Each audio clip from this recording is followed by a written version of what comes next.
안녕하세요. 오늘도 사은살롱을 찾아주셔서 감사합니다.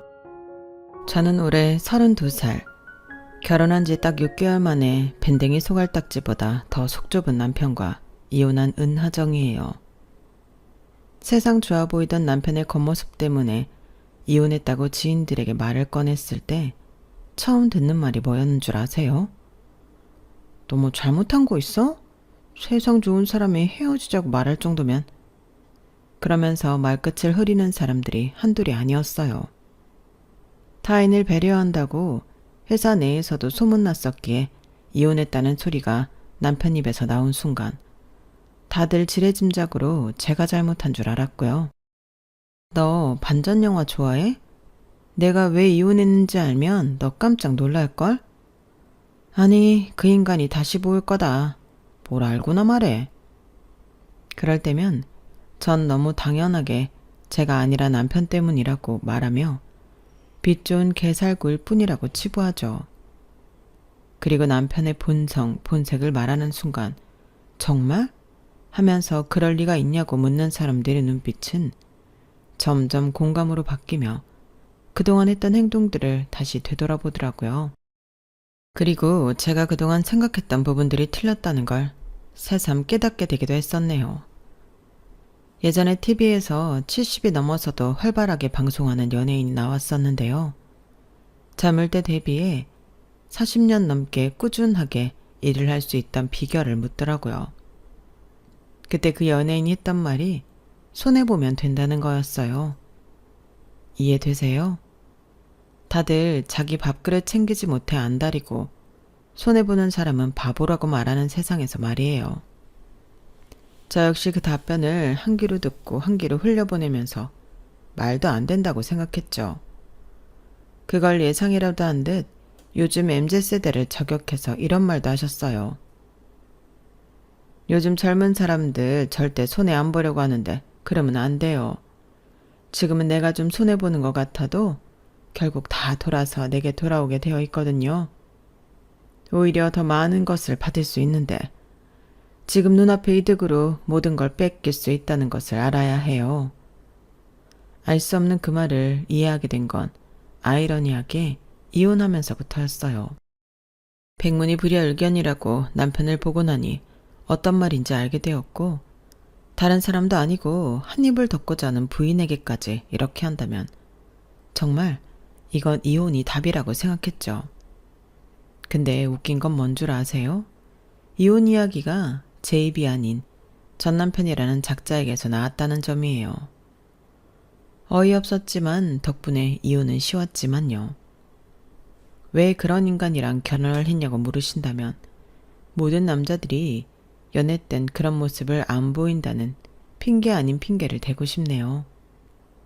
그건 제 생각뿐만이 아니라 회사 동료로 만난 남편이었기에 평판이 워낙 좋았기에 더 의심 없이 호의를 가지게 되었고요.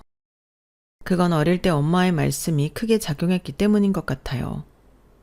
엄마 아빠는 금슬이 정말 좋으신 부부였어요. 그 밑바탕은 아빠의 엄청난 노력이 있다는 걸 다 커서 알았지만요. 아빠는 술을 드셔도 엄마랑 같이 집에서 이야기하며 마시는 정도였거든요. 항상 엄마와 함께하는 아빠 모습을 보며 자랐기에 가정이라는 건 항상 함께하는 거구나 막연하게 생각했죠. 장 보는 거, 산책하는 거, 영화 보는 거, TV 뉴스나 드라마 등 아빠가 일할 때 빼고는 항상 함께 하셨으니까요. 남자들은 밖으로 나가면 다 돈이야. 버는 건 한정돼 있는데 남 만나서 돈만 쓴다? 그런 남자는 안 만나야 해. 내 식구 생각하는 사람은 뭘 해도 가족이랑 하고 시간 보내는 만큼 사이가 더 돈독해지니까.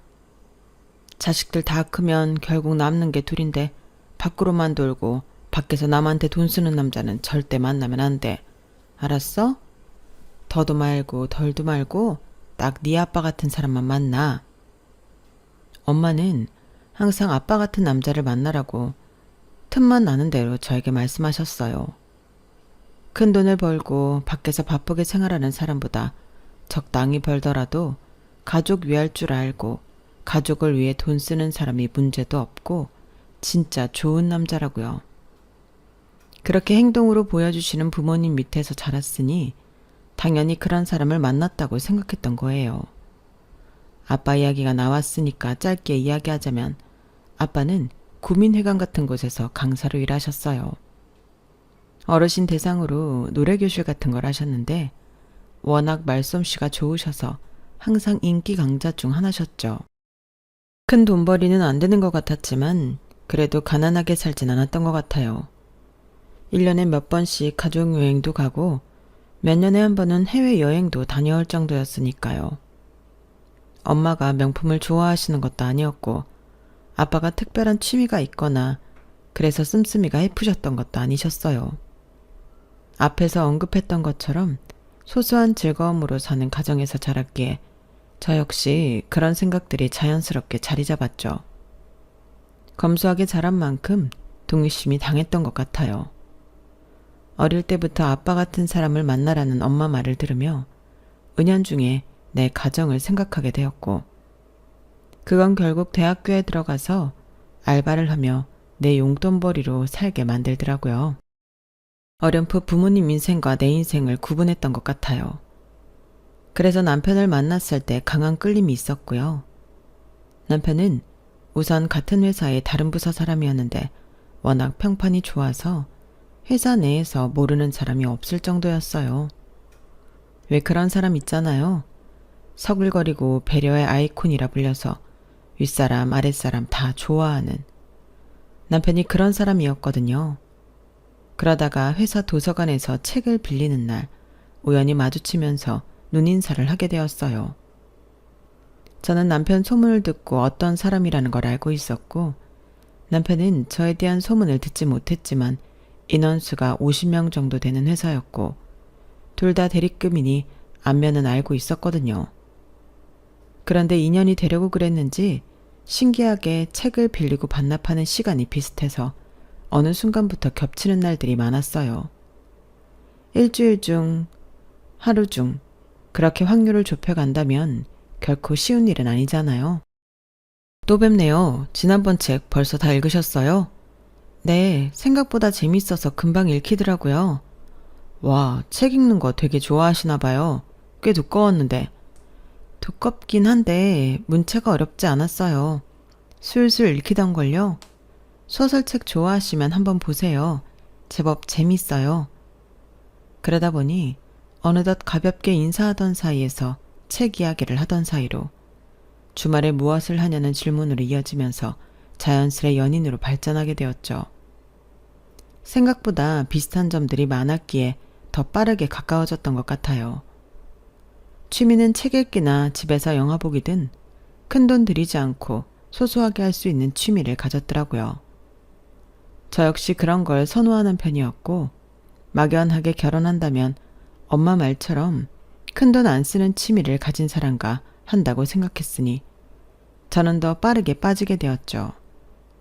또 하나, 호감을 가게 만드는 건 술을 좋아하지만 흥청망청 마시는 스타일도 아니고 집에서 가볍게 한 잔 마시는 성향이었어요. 게다가 회사에서 평판이 좋은 게 더해지니 점점 더 그와 보내는 시간들이 좋아지더라고요. 회사 평판이 좋았던 건 소소한 것들이었어요. 물론 기본적으로 업무 처리 능력이 뛰어난 것도 있었지만 엘리베이터를 기다릴 때 항상 다른 사람들 먼저 타라고 잡아주고 자신은 마지막에 타는 것.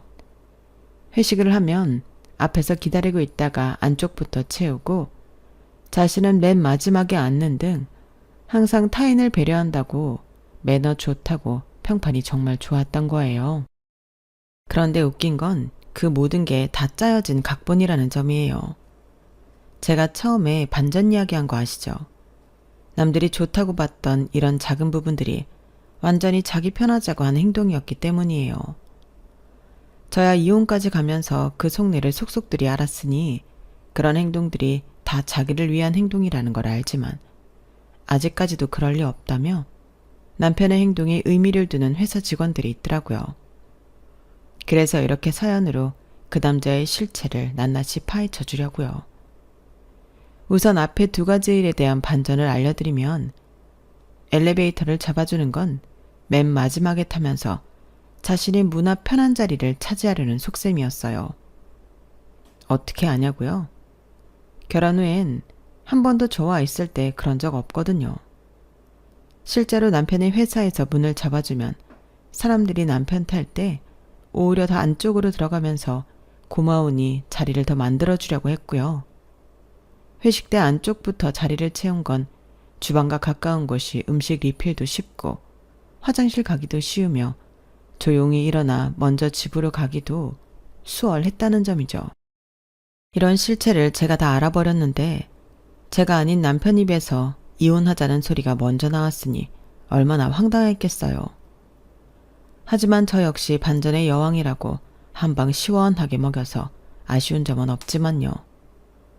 여하튼 그렇게 만나 결혼까지 무난하게 이루어졌어요.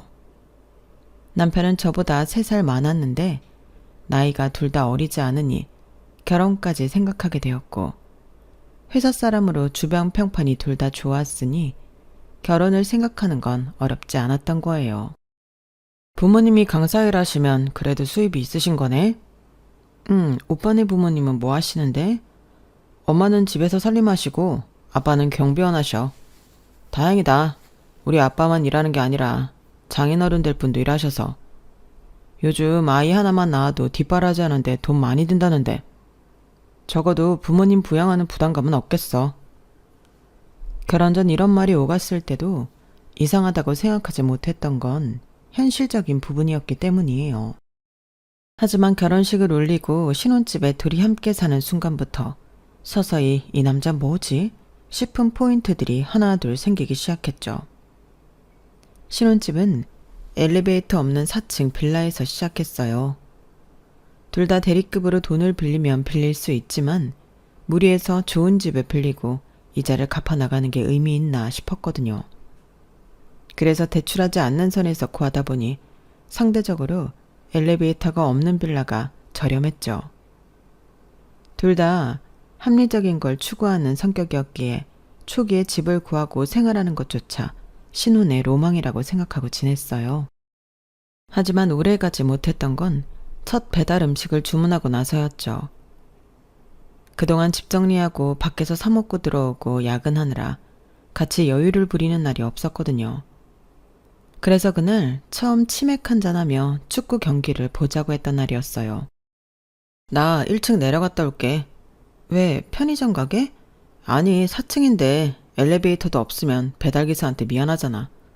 바람도 쐴 겸 나가 있다가 음식 받아 올라올게. 이런 말을 처음 들었을 땐 정말 손해보기 싫어하는 나와 다르게 이타적인 사람으로 배울 게 많다고 생각했어요. 4층이던 5층이던 음식을 시키면 배달료 속에 그 비용까지 포함되어 있으니 굳이 1층으로 내려간다는 생각을 못했고 할 필요도 없다고 생각했으니까요. 하지만 남편은 워낙 회사에서도 다른 사람을 배려한다고 소문이 자자했으니 그럴 수 있다고 생각했죠. 그래서 알았다고 말하고 TV를 보는데 얼마 지나지 않아 치킨을 들고 왔어요. 치킨 봉지를 전달받았는데 배달기사가 손을 댄 듯 봉지가 뜯어져 있었죠. 와, 요즘도 이래? 배달기사가 뭐 빼먹는다는 소리를 듣긴 했어도 내가 주문한 걸 먹는 것도 처음이네. 어디다 전화해야지? 가게? 배달업체? 황당해서 해결 방안을 물어보는 저에게 평온하게 웃으며 쳐다보는 남편을 보니 이해가 안 되더라고요. 설마 이런 것까지 배려해서 이해하자고 넘어가는 건가 싶었으니까요. 그런데 저희 예상을 보기 좋게 깨부수며 등 뒤에서 슬그머니 먹다 남은 뒷다리를 꺼냈어요. 전화하지 마. 내가 먼저 하나 먹었어. 계단 올라오는데 냄새가 너무 맛있잖아. 그러면서 배시시 웃는데 그 모습이 귀엽게 느껴졌어요. 둘 다 양이 많은 게 아니라 저녁 식사 대신 치킨에 맥주 한잔 하려고 8시가 다 되도록 아무것도 안 먹은 상태였거든요. 그래서 기분 좋게 치킨을 뜯고 TV를 보며 시간을 보냈어요. 문제는 그게 한 번으로 끝나지 않았다는 점이에요. 피자 박스가 왜 이래? 설마 또 올라오다가 하나 먹은 거야?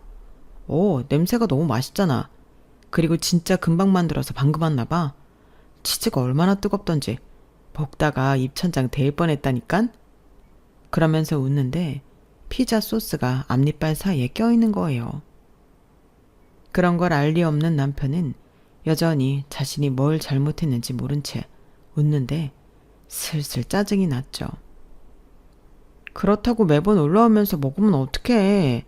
나는 누가 먹다 남은 거 먹는 느낌이잖아. 그런 말이 어딨어. 같이 먹으려고 시킨 거고 내가 남도 아니고 까다롭긴. 피자 시켰다. 빨리 먹자. 저를 예민충으로 치부하더니 피자 박스를 열고 본격적으로 먹기 시작하더라고요. 저요. 배는 고팠는데 입맛이 뚝 떨어지는 게 같이 먹기 싫어졌어요. 남편은 그러든지 말든지 신경 안 쓰다가 자기 배부르니 물었죠. 그럼 남은 피자 냉장고에 넣어두냐고요. 이런 일들이 한두 번 쌓이고 나니 눈이 방법을 써야겠다 싶었어요. 그래서 작정하고 제가 내려가서 받는다고 했더니 이 남자 뭐라는 줄 아세요? 설마 너 내가 그동안 한두 개 먹으면서 왔다고 치사하게 너도 그러는 거 아니지? 매번 나한테 뭐라고 했으면서 설마 그럴 리 없겠지? 그지?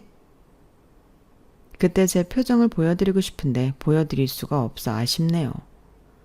아마 예상들 하셨거나 아니면 저 말을 들었을 때 청취자 여러분들도 썩은 미소 날리고 있으실 것 같은데요.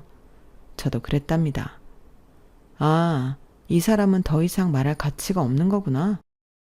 자신이 한 건 당연한 거고 다른 사람이 한 건 치사하고 하면 안 되는 행동이라니 내로남불이 따로 없었던 거죠. 내가 하면 로맨스, 남이 하면 불륜 말이에요. 그래서 어떻게 했냐고요? 그날 이후 저희 집에선 배달 음식을 시켜 먹지 않았답니다. 정확히 말하면 같이 시켜 먹지 않았어요. 그런데 문제는 음식뿐만이 아니라 이런 마인드가 전체적인 생활에서 나타나기 시작했죠. 그런 면들을 보면서 어떻게 이런 걸 숨기고 회사에선 그렇게 평판이 좋았을까 싶을 정도였어요. 한 번은 유튜브를 보다가 강주은 님이 나오는 프로그램을 보게 되었어요. 탤런트 최민수의 배우자로 함께 살아온 에피소드를 이야기하는 프로그램이었는데요. 거기서 강주은 님이 그렇게 말씀하시더라고요. 아니, 주은이가 번 건 주은이 거고 내가 번 돈도 다 주은이 거야. 그러니까 내 거고 네 것도 내 거라는 거지? 그러면서 해맑게 웃는데 그 모습이 상당히 행복해 보였어요. 강주은 님이 처음 번 돈을 남편에게 주었더니 그 돈을 안 쓰고 어느 날 돌려주었다면서 당신이 쓴 돈을 자기가 어떻게 쓰냐고 최민수 씨가 말했대요. 그러면서 한 말이 자신이 번 돈도 다 와이프 거라고 말했다는데 멋있어 보이더라고요. 세상 상남자 스타일의 최민수 씨가 아내에겐 한없이 자상하구나 싶으면서 용돈 받아 쓴다는 그 모습까지 의외의 모습들이었어요. 그래서 아니라는 거 알면서 웃으면서 말을 꺼냈죠. 오빠, 내가 번 돈은 내 거고 오빠가 번 돈도 다 내 거지? 무슨 소리야. 왜 내가 번 돈이 다 네 거야? 반대지. 내가 번 돈은 내 거고 네가 번 돈은 내 거지. 너보다 내가 더 많이 벌잖아. 안 그래? 어이가 없었죠. 물론 저 역시 네 돈 내 돈의 개념을 모두 내 돈이라고 말했으니 쌍방이라면 할 말 없지만 적어도 더 벌고 덜 벌고로 따질 문제는 아니라고 생각했거든요. 결혼했으면 두 사람이 버는 돈 모두 두 사람이 소유하는 게 맞으니 엄연히 따지면 내 돈이 남편 돈이고 남편 돈이 내 돈이 되는 게 맞다고 생각했지만 남편은 아니었던 거죠. 그런 생각은 실생활에서 하나둘 나타나고 있었어요.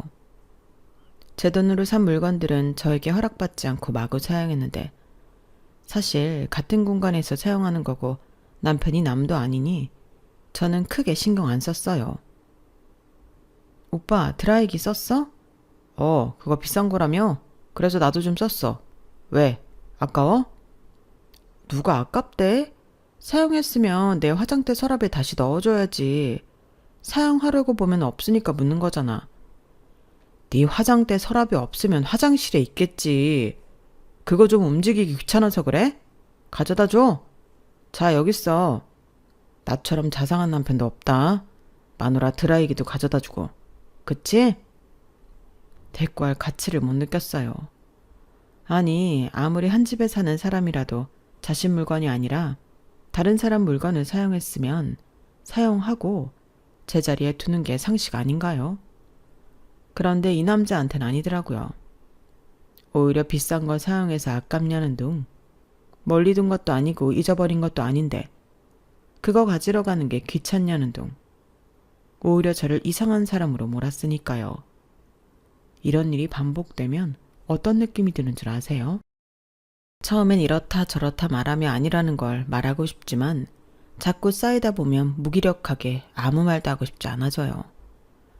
어차피 넌 말해도 못 알아들을 테니 어떻게든 빨리 이 상황을 피하고 싶은 생각만 들었어요. 너 내 면도기 썼어? 다리털 좀 밀었어. 쿠팡에서 주문했는데 내일 온대. 원래 오늘 오기로 했는데 나 이따 약속 있어서. 근데 왜? 뭐? 다리털을 밀었다고? 너 이게 얼마짜리 면도기인 줄 알고나 하는 소리야? 왜? 내가 쓰는 게 아까워? 지난번 제 드라이기를 사용하고 그게 뭐 어떠냐고 말했던 게 떠올랐어요. 그래서 뭐가 문제인지 모른다는 투로 말하면서 일부러 더 느끼라고 그때 남편이 저에게 했던 말을 고스란히 따라했네요. 아니, 누가 아깝대. 고장나면 어떻게 하려고 다리털을 위냐는 거지. AS도 유료로 해야 하는데 고장나면 어쩌려고. 내 다리털이 오빠 턱수염보다 더 적고 털도 약한데 별걸 다 걱정해. 사용 설명서에도 문제 없다고 써있어. 그리고 사용하고 제자리에 뒀고. 그럼 된 거잖아. 왜 그래? 항상 이런 식이었어요. 내 물건은 고장나도 어차피 쓰다 보면 고장나는 거. 그게 뭔 문제냐고 대수롭지 않게 넘어가면서 자신이 사용하는 모든 물건은 그게 어떤 물건이든 제가 사용하면 찝찝해하는 표정을 숨기지 못했죠. 그런데 사람이 참 이상해요. 저도 제가 나쁜 사람이어서 그런지 모르겠지만 말을 더 길게 하는 건 싫은데 손해보기 싫어하는 게 제 성격이라 그런지 보란 듯이 신경 안 쓰고 사용하고 싶더라고요. 너도 하는데 나는 왜 못해? 이런 심리가 작용하기도 했고요. 그런데 날이 갈수록 자기 것은 눈에 쌍심지를 켜고 지키려 들면서 제 물건은 더 함부로 쓰는 남편을 보니 그나마 남았던 정도 미련 없이 사라지고 있었어요. 그러던 중 결정적인 사건이 터지게 되었네요. 그러던 어느 토요일, 회사에서 중요한 프로젝트 하나가 막바지에 들어섰는데 클라이언트 측에서 갑자기 주말에 긴급 회의가 잡혔어요. 이번 주 월요일까지 최종 기획안 넘겨야 하는데 금요일에 와서 이것저것 수정 요청하고 주말에 회의 잡고. 정말 클라이언트들은 왜 이럴까? 뭐 별 수 있나? 다들 집중해서 빨리 끝내자고. 팀장님도 한숨을 쉬시면서 어쩔 수 없다고 하시더라고요. 이미 계약 단계까지 와서 엎어버릴 수도 없고 다른 팀원들도 다 나와야 하는 상황이었으니까요. 프로젝트 총 금액이 억 단위라서 회사 입장에서도 절대 놓칠 수 없는 건이었거든요. 그래서 토요일 오전 10시에 회사로 나가게 되었어요. 오빠, 나 회사 갔다 올게. 점심때쯤에는 끝날 것 같아. 남편은 침대에서 늘어져 있으면서 알겠다고 대답하더라고요. 그런데 회의가 시작되고 1시간쯤 지났을 때 제 핸드폰이 울렸어요. 동생 번호였는데 평소에 주말 오전엔 잠만 자는 애가 전화를 한다는 게 이상해서 급하게 받았죠. 언니, 나 지금 너무 아파. 배가 진짜 미치겠어. 어떻게 하지? 목소리가 떨리는 게 심상치 않았어요. 동생이 원래 아픈 걸 잘 참는 스타일인데 전화까지 할 정도면 정말 아픈 거구나 싶었거든요. 제 동생은 어릴 때 골절상을 입고도 괜찮다고 우기다가 병원에서 깁스를 한 적이 있을 정도로 웬만해서는 아프다는 소리를 안 하는 애거든요. 어디가 어떻게 아픈데? 언제부터? 새벽부터 배 오른쪽이 아프기 시작하더니 지금은 진짜 죽을 것 같아. 걷지도 못하겠어. 언니, 나 응급실 가야 할 것 같아. 엄마 아빠는 여행 중이니까 말하지 말고. 동생 목소리가 울먹울먹 하는데 저는 회의실에 있으니 큰 소리로 말할 수도 없고 정말 난감했어요. 회의실 밖으로 나가자니 지금 제 담당하는 파트를 논의하고 있는 중이었고 그렇다고 동생을 그냥 둘 수도 없는 상황이었죠. 팀장님께 상황을 설명드리고 나가려고 했는데 지금 가장 중요한 파트를 논의하는 중이라 1시간만 더 있어달라고 하시는 거예요. 그래서 급하게 남편한테 전화를 걸었죠. 사실 마음 한편으로는 미안한 기분이 들었어요. 요즘 집에서 자꾸 언성이 높아지는 일들이 있었는데 이런 부탁까지 해야 하나 싶었거든요. 하지만 동생이 정말 위험할 수도 있는 상황이라 어쩔 수 없었어요. 오빠 미안해. 은영이가 갑자기 배가 너무 아프다고 응급실 가야 할 것 같다는데 나는 지금 회의 중이라 못 빠져나가겠어. 미안하지만 먼저 병원 가서 동생 좀 봐줄 수 있어? 뭐? 처제가? 얼마나 아픈데? 전화 너머로 남편이 마지못해 침대에서 일어나는 모습이 머릿속에 그려졌어요. 다행히 거절하지 않고 바로 심각성을 인지하는 것 같았죠. 걷지 못할 정도래. 새벽부터 배 오른쪽이 아프다고 하니까 맹장일 수도 있어. 빨리 가줘. 내가 1시간 안에 회의 끝내고 바로 갈게. 그래 알았어. 처제한테 말해. 내가 지금 바로 간다고. 남편이 잠깐 뜸을 들이더니 의외로 흔쾌히 승낙해 주더라고요. 그 순간 정말 고마웠어요. 역시 급한 상황에는 남편이 있어서 든든하다는 생각이 들었거든요. 동생한테는 다시 전화해서 형부가 먼저 간다고 하고 저는 정신없이 회의에 집중하려고 노력했는데 계속 신경이 쓰이더라고요. 혹시 맹장이 터지면 어떻게 하나? 수술을 해야 하는 건 아닌가? 이런 생각들이 머릿속을 맴돌았어요. 회의 중에도 계속 핸드폰을 확인했는데 남편한테 연락이 없어서 더 불안했죠. 좋은 소식이면 바로 전화가 왔을 텐데 연락이 없다는 건 뭔가 심각한 상황인 건 아닌가 싶었거든요. 회의가 끝나자마자 급하게 병원으로 향했어요. 평소보다 운전도 빨리 했는데 신호등에서 멈출 때마다 시간이 너무 천천히 흘러가는 것 같았어요. 그런데 응급실에 도착해보니 남편이 수납창고에서 뭔가 절차를 밟고 있더라고요. 급하게 달려가서 동생 어디 있냐고 물어봤죠. 아, 왔어? 처제 지금 진료 끝나고 입원 수속하고 있어. 맹장염 초기래. 다행히 심하지 않아서 수술은 안 해도 되고 며칠 입원해서 약물 치료 받으면 된대. 그 말을 듣자마자 정말 안도감이 밀려왔어요. 수술까지 해야 하는 건 아니구나. 생각보다 심각하지 않구나 싶어서 다리에 힘이 빠지는 것 같았어요. 아, 다행이다. 정말 다행이야. 그런데 여기서 뭐해? 응급진료비 결제하고 있어. 입원비는 내일 입원실에서 따로 하면 되는데 응급실 진료비랑 각종 검사비가 20만 원 정도 나왔거든. 처제가 카드가 없다고 해서 내가 결제했어. 그제서야 생각해보니 저 역시 주차하고 급하게 나오느라 지갑을 안 가져온 거예요. 그런데 남편이 먼저 결제까지 해주고 동생 일을 봐주니 그래도 남편이 있으니 든든하구나 싶었죠. 다 지나고 보니 일부러 수납창고 사람들 들으라는 듯 자세하고 큰 소리로 말했다는 걸 알았지만 말이에요. 그런 이야기를 주고받는데 동생이 휠체어에 앉아서 나오더라고요. 얼굴이 창백하긴 했지만 아까보다는 훨씬 나아 보였어요.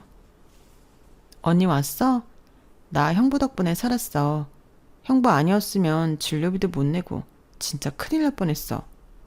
형부 진짜 고마워요. 동생이 남편 손을 꼭 잡으면서 진심으로 고마워하는 모습을 보니 저도 뭉클했어요. 평소에 무뚝뚝한 동생이 저렇게 감정 표현을 하는 걸 본 적이 거의 없거든요. 제 동생이 고맙다거나 미안하다는 말을 잘 안 하는 성격인데 정말 많이 무서웠나 보다 생각했네요. 형부, 돈은 제가 꼭 갚을게요. 정말 죄송해요. 구급차를 타고 오느라 지갑 챙길 겨를도 없이.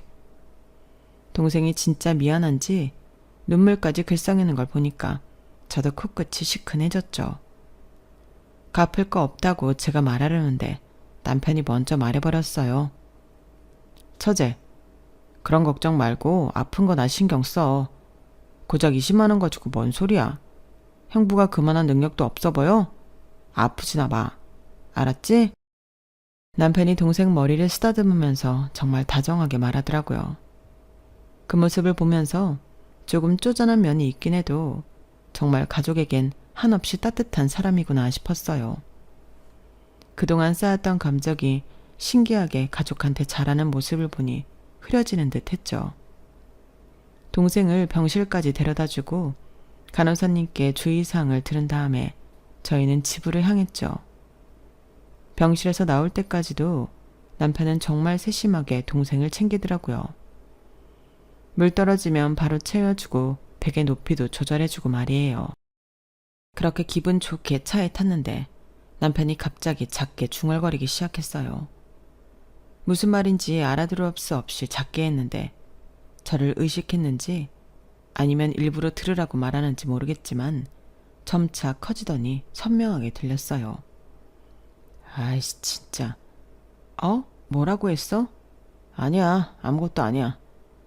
처음엔 진짜 무슨 이유인지 몰랐고 아니라고 하니까 제 귀를 의심했는데 남편 표정이 뭔가 이상했어요. 좀 전에 병원에서 보던 따뜻한 표정과 전혀 달랐거든요. 눈썹이 찌푸려져 있고 입꼬리도 내려가 있고 마치 뭔가 불쾌한 일이 있었던 것처럼요. 말은 아니라는데 계속 뭔가 기분 나쁜 표정을 짓고 있는 거예요. 혹시 회사 일로 스트레스를 받고 있는 건가? 아니면 갑자기 병원에 가느라 피곤한 건가 싶어서 무슨 일 있냐고 물어봤더니 갑자기 돌변하더라고요. 은하야, 솔직히 말해봐. 너 일부러 그랬지? 뭘 내가 일부러 했다는 거야? 처제 말이야. 네가 갈 수 있는데 일부러 나보고 가라고 한 거지. 무슨 말을 하는 거야? 나 회의 간 거 회사 사람들한테 물어보면 알 거 아니야. 어제 저녁에 팀장님 전화 받을 때 오빠도 있었으면서 그래. 내가 어떻게 은영이가 아픈 걸 미리 알고 회의도 알았다는 거야. 아니야, 분명히 계산하고 한 거야. 어차피 내가 결제할 거 알고 그런 거지. 그래서 나 먼저 가보라고 한 거지? 자기 돈 아니라고 아예 신경을 안 쓰나 보네. 그 순간 정말 어이가 없었어요. 급한 상황에서 도움을 요청한 건데 그걸 계산적이라고 몰아가다니 처음엔 너무 황당해서 말도 나오지 않았어요. 오빠, 무슨 생각하는 거야? 지금 은영이 아픈 거 보고 왔잖아. 새벽부터 갑자기 아팠다는데 내가 그걸 어떻게 알고 뭘 계산했다는 거야? 그래, 아픈 건 알겠어. 그런데 왜 내가 내 돈을 내야 해? 내 동생도 아니고 네 동생인데. 이 말을 들었을 때 정말 등골이 선래지는 느낌이었어요. 아까 병원에서 가족이니까 당연하다고 했던 그 사람이 맞나 싶었거든요. 무슨 말이 그래. 아까 은영이가 그 돈 준다니까 됐다며. 형부를 뭘로 보냐고 세상 좋은 사람처럼 굴더니 뭐? 왜 돈을 내야 하냐고? 그럼 그 자리에서 계좌번호 불러줘야 했어? 포만 나게? 내가 말하기 전에 은하 네가 말했으면 되잖아. 네가 주겠다든가. 솔직히 내가 네 동생 용돈 주려고 뻣빠지게 일한 줄 알아? 그 순간 정말 할 말을 잃었어요. 아파서 병원비 내준 걸 용돈이라고 치부하고 20만 원에 없는 폰까지 잡아놓고 남 탓하는 게 정상은 아니잖아요. 그리고 고작 20만 원에 뼈 빠지게 일한다는 표현도 훅 혔어요. 그리고 이 남자 그릇이 고작 이거였구나 싶은 게 좀 전까지 다르게 보았던, 아니 보려고 애썼던 제 자신이 얼마나 한심했는지도 동시에 알았네요. 오빠가 지금 하는 말이 정상적으로 들려? 고작 20만 원 때문에 이러는 거야? 20만 원이 작은 돈이야? 그럼 내가 내지 그랬어. 아 맞다.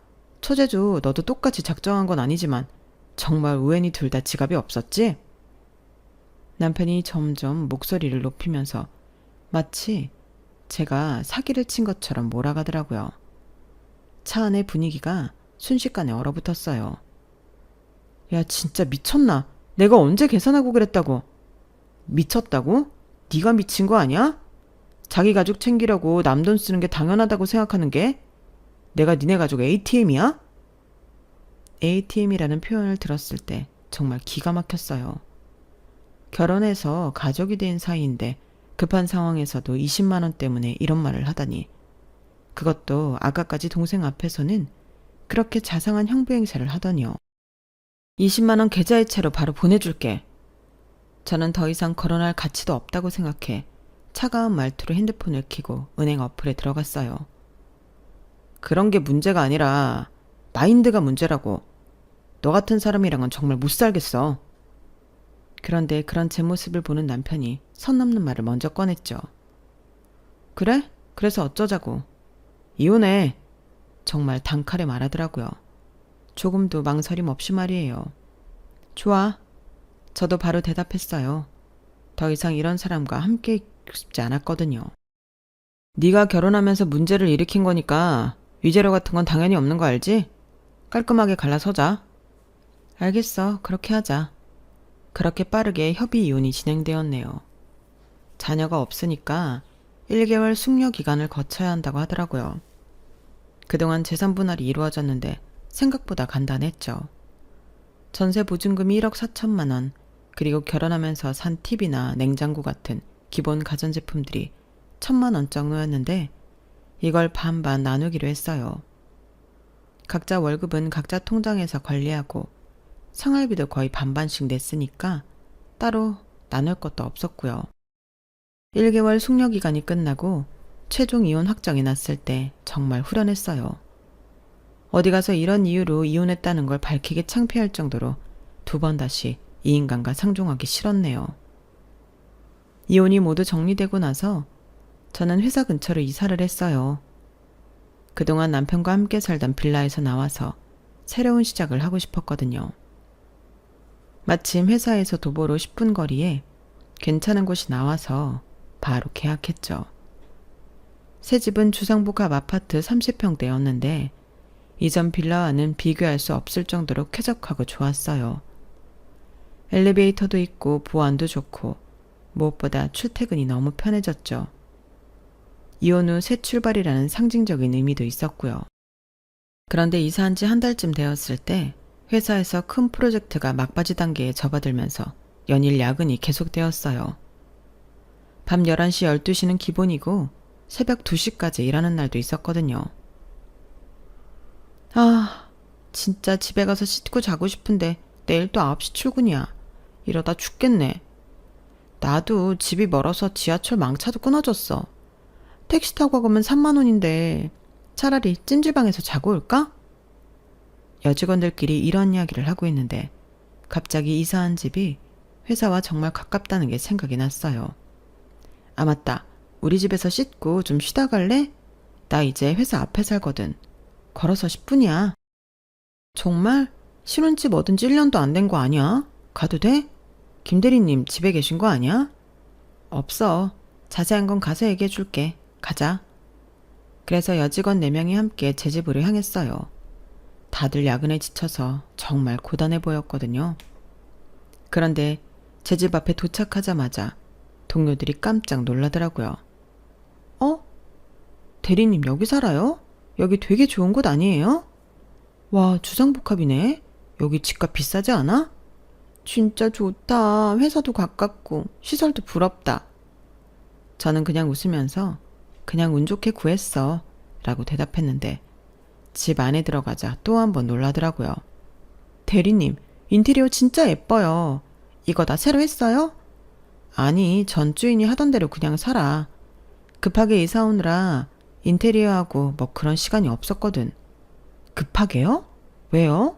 무슨 일 있었어요? 그러고 보니 김대리님 집은 하나도 없는 것 같은데. 집안에 남자 물품이 하나도 없는 걸 눈치챈 사원이 말하는데 저는 잠깐 망설였어요. 회사 사람들에게 이혼 사실을 말해야 하나 말아야 하나 고민이 되었거든요. 하지만 어차피 숨길 수도 없는 일이고 언젠가는 알게 될 테니까 솔직하게 말하기로 했어요. 사실 나 이혼했어. 그래서 새로 이사 온 거야. 뭐? 이혼했다고? 정말요? 언제요? 왜요?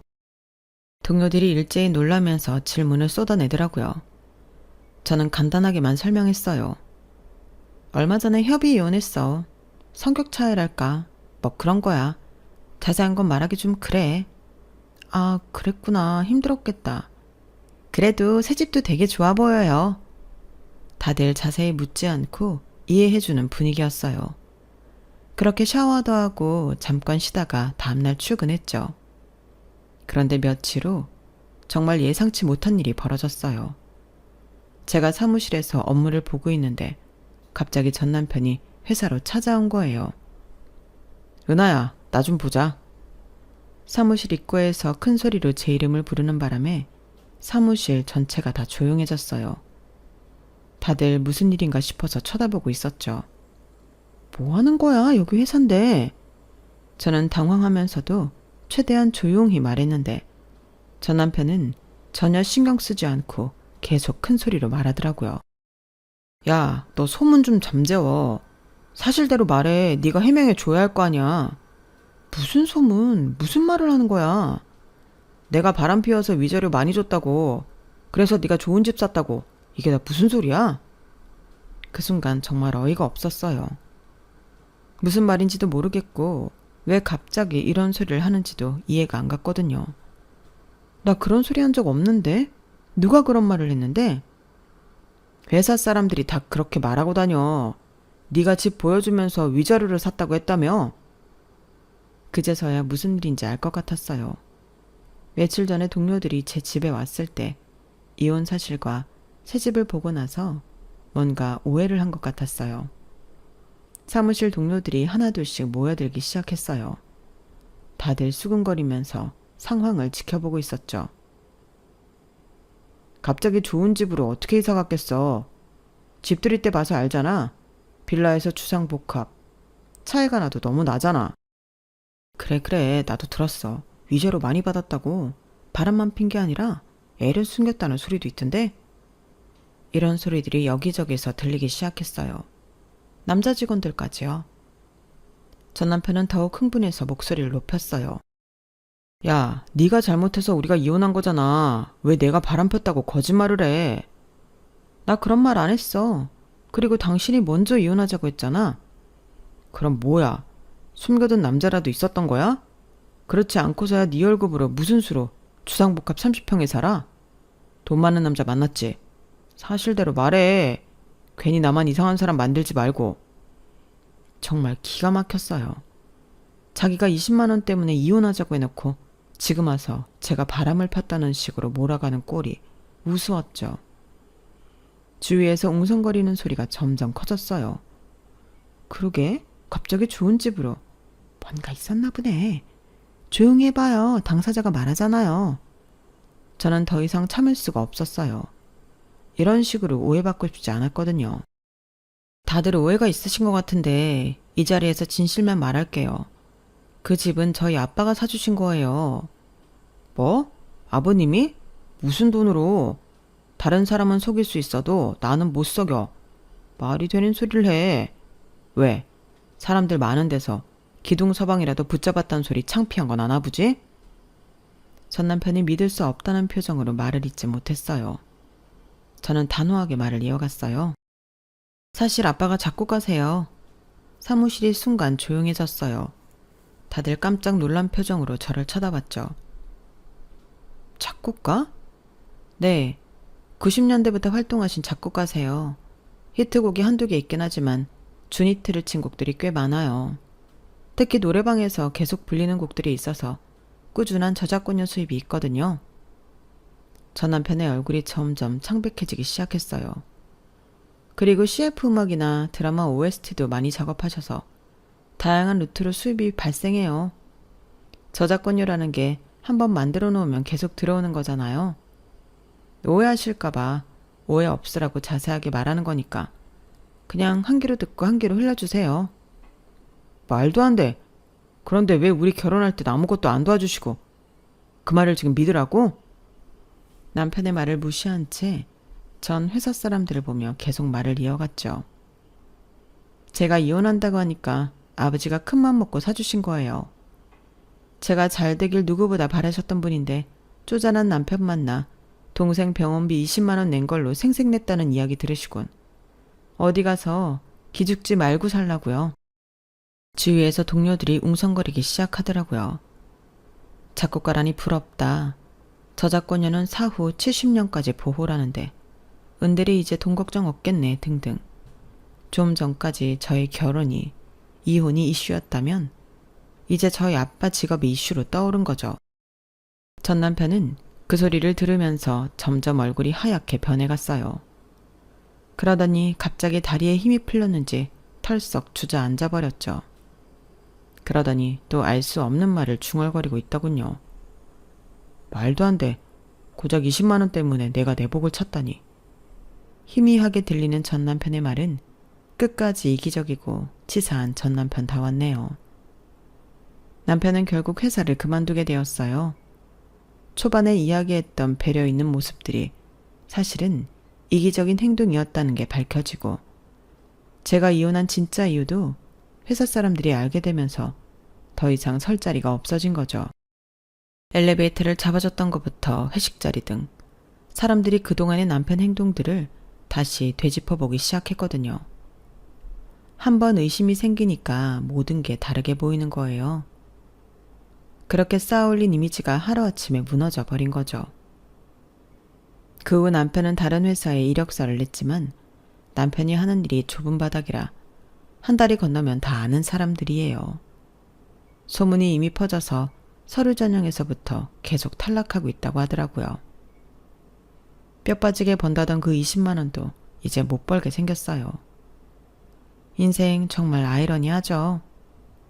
이런 이야기를 친구들에게 하면 아직도 못 믿어해요. 어찌나 포장을 잘했든지 제가 다 지어낸 이야기로 믿는 친구도 있더라고요. 여러분들 생각은 어떠세요? 주위에 정말 이런 남자 보신 적 없으신가요? 겉으로는 배려하는 척하면서 사실은 자기 이익만 계산하는 사람 말이에요. 지금 돌이켜보니 예전에 TV에서 본 그 연예인 말씀이 정말 맞았어요. 손해보면 된다고 하셨던 그 말이요. 조금 손해보더라도 치사하게 따지지 않고 크게 사는 게 결국은 더 큰 복을 가져다 준다는 걸 이번 일로 확실히 깨달았거든요. 여러분도 혹시 주변에 전 남편 같은 사람 있으시면 조심하세요. 그리고 가끔은 손해보는 것 같아도 마음 편하게 살자고요. 분명 더 좋은 일들이 돌아올 거예요. 제 사연은 여기까지입니다. 매일매일 행복하세요. 여러분, 사연 댓글에 응원과 현명한 조언 부탁드려요. 좋아요와 구독은 저에게 큰 힘이 됩니다. 오늘도 좋은 일 가득하세요.